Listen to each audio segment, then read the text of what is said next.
Hey guys, what's up? Today we're going to talk about the Dead Air Sierra-5, the Dead Air 556 suppressor offering to the market. Let's get into it. Alright, so this has been a very long awaited suppressor by a lot of people. There's a lot of, I don't know if you want to say angst about it. People really want it to do well. People are very excited about it. The fanboys are all like, rah rah, ding ding, let's do this. And so we're gonna check it out. We're gonna really look at it. I'm doing this review a little bit earlier than I would have ever done any of the other reviews. Generally, this would be an overview, but we're gonna go ahead and do our best to just do a review. And down the road, after we've gotten a lot of rounds through it, we'll revisit this, right, and do that. But for now, we're going to call this an overview / review and kind of talk about it a little bit. All right, so let's talk specs, since some of you guys really like specs. And since this is a new can, some people may not know all the stuff about it. But let's go ahead. I'm gonna throw the spec sheet up on the screen, and I'll read it along with you, right? It's be like, you know, reading Rainbow or whatever. All right, so caliber rating 5.56 NATO 224 Valkyrie. All right, not a 30 caliber can. It's different coming from them, all right? Energy rating 2200 plus foot-pounds of energy. Bore diameter is 5.56 millimeter. Length with no adapter is 4.87 inches.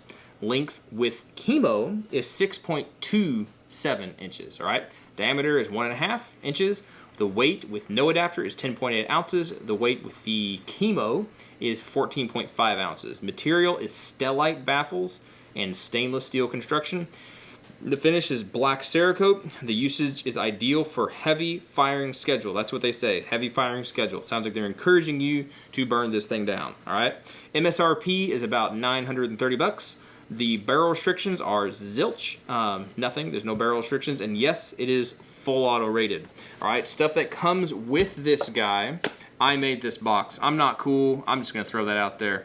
I liked the crate looking kind of thing, so I made one, but no, I didn't get one. You can make one though. It's not that hard. Anyway, stuff that comes in the box is you get your little decal thing. I don't know anybody that uses that. Maybe put it on like a Nalgene, that's what I ought to do. Cigar wrap cover thingy, whatever you want to call that. Your instruction manual, which is, if you want to capture that little QR code right there, if it focuses on it, that's your instruction manual, so basically a direct link to their website. And then that's pretty much it. That's in the box right now. What you also do get is a flash hider mount. I think I mounted mine on something right here. This is a flash hider mount that it comes with, not the brake. All the Sandman series comes with brakes. This guy comes with a flash hider. I don't know why they changed it up, but I'm glad they did because I don't like those brakes. I'd rather have a flash hider, but that's what that comes with there. Also, it's gonna come with your takedown tools, or whatever. It's gonna come with these tools, right? Because these tools are what you need to take the mount off and put the mount back on. And this comes in a couple different variations, right? This is the chemo version. It also comes in a Xeno version. I don't think I have the Xeno taken off right now, but basically a Xeno is this mounting system. It's kind of a, it's not really direct thread per se, but it's a taper threaded system, right? So it has a taper, coarse threads, screws on real well, or real easily.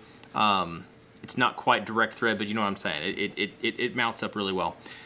It's not as fast attaching per se as the chemo, right? The chemo has pros and cons to it. Just a whole bunch of different stuff. Depends on what you want to do. Mainly, it depends on what mounts you have, right? Are you already invested in a certain specific kind of mounting system? If so, you know, if you have a bunch of Xeno stuff, then get the Xeno version, right? If you have a bunch of chemo stuff, then get the chemo version. The chemo version is more expensive. Not exactly sure why. I guess there's more moving parts and stuff on the chemo mount than the Xeno, so that makes sense. But the chemo version is more expensive. And on that note, since we're already talking about the mounting system, this does come a little bit different than the Sandman series. Sandman series, this is all welded together. You have no option for different mounts, and then your front cap is switchable. You can remove it and everything. This guy we'll start on the front end. It comes with a flash hider front cap, which is nice, and it's 5.56 flash hider front cap because this is not 30 caliber. It would be ignorant to have a 30 caliber end cap on here. It wouldn't really do anything different, right? But it comes with a flash hider 5.56 front cap. That is cool, comes with that. The mount in the back, right, since this is modular, which is unlike the Sandman, just like the Nomad, this is the industry standard 1 3/8 by 24 thread pattern.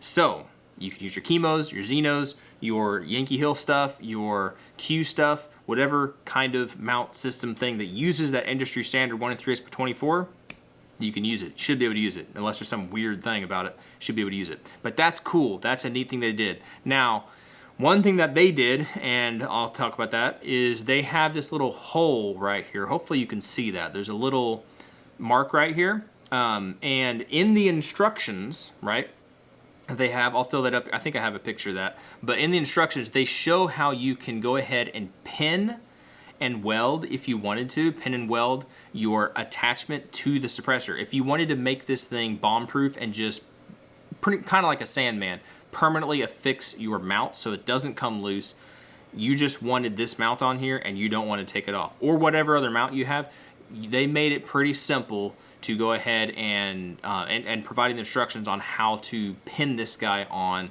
permanently. Now, what I did it a little bit differently. I didn't want to, I shy away from permanicity, right? That's not really a word, but permanently attaching, especially my mounts like this. I shy away from that a little bit.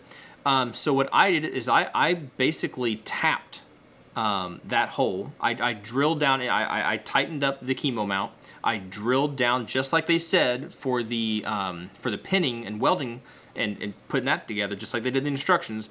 But then I tapped this guy with a 4x40, I believe is what it is, tap, right? That's the same screw, right, that you use, the same tap that you use, that, I'm getting mixed up. Aero Precision uses them basically on the end of the receiver, the little spring detent hole that is for the rear takedown, right? You can, some companies have the receivers tapped and have a little bitty screw, and that holds everything in. Instead of the end plate holding in that screw in the back, they have that little bitty screw hold that in. And that screw so happens to be threaded 4x40, I believe is what it is. And that is so happens to pretty much be the exact right size for this hole that they already have in here, right?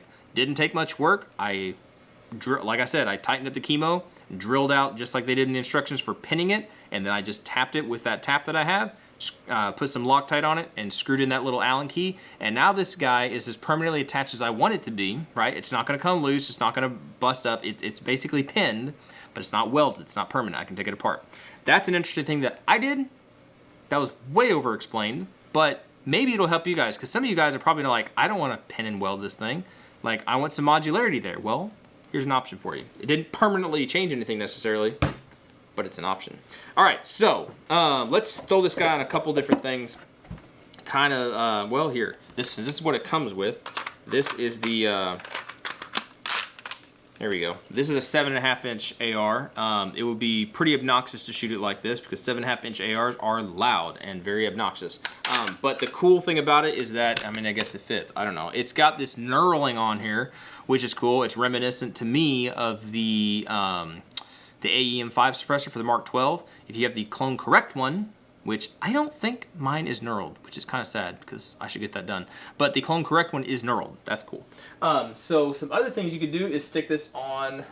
Here is a SIG MCX that'll attach on there just fine, no problems. And that is using that's a standard flash hider.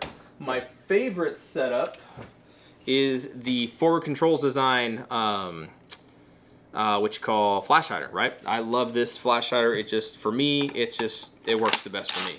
And he attaches on there just perfectly fine, right? Look at that. Just works at that. Look at that. Just look at it. Anyway, that's that guy. We'll get out and shoot those guys in just a minute, but to keep in mind, this is a 5.56 suppressor only, right? So whereas you might be able to take this guy, stick it on an AK, right? And you're like, oh wow, look, it fits. Well, once you go pull that trigger on a 30 caliber, yeah, you just blew your baffles out. And I don't know, yeah, hopefully you didn't get hurt because that would be really bad. So don't do that. Just because it fits those other mounts doesn't mean that you can use it. Now, I guess that's a word of caution. I never really thought about that until just now. You do need to be very careful. I'm so used to my Sandmans, right? that I can just bounce this between any AR I have, any AK I have, any 30 cal and below. Sandman just dominates. It goes everywhere, right? It just rolls all over the place, and just every roll that it wants to use, whether it be short barrel stuff, long things, 30 caliber below, it's great. This guy's not that way. This is a 5.56 suppressor, so I got to keep that in mind before I do something stupid. You guys keep that in mind before you do something you regret. All right, so be very careful about that. Something else that you can do with this guy is, since this does use the same series of front caps, you can change this guy out if you want to. I wouldn't really change it out to 30 caliber, but you can change it out and put the E-brake on it, right? The E-brake, in essence, in my understanding of things, of how stuff works, and my experience of how they work, in essence, it diffuses the pressures coming out of the end of the can. That actually doesn't look bad. It looks like it's meant to be. It's like almost they thought about it that way, right? But it diffuses the pressures and gases coming out of the end of the suppressor, right? So to me personally, it does help reduce the audible tone, right? The noise. It reduces the noise a little bit, right? Noticeably to me, and noticeably enough that I'll probably just kind of permanently run this guy like this with an E-brake on it, just because it sounds good. It makes it sound better. So speaking of sounding better, let's go to the range and let's shoot this thing on. We got the 7.5-inch gun, we got a 16-inch gun, and then some variations in between there. So let's shoot this on a couple different things and see what it sounds like. Don't have any subsonic ammo. This is 5.56 stuff, all right? It's pretty standard, run-of-the-mill applications, but let's see how it actually sounds. Let's see if it hurts the ears and stuff. Let's just check it out. Stop talking, let's go check it out.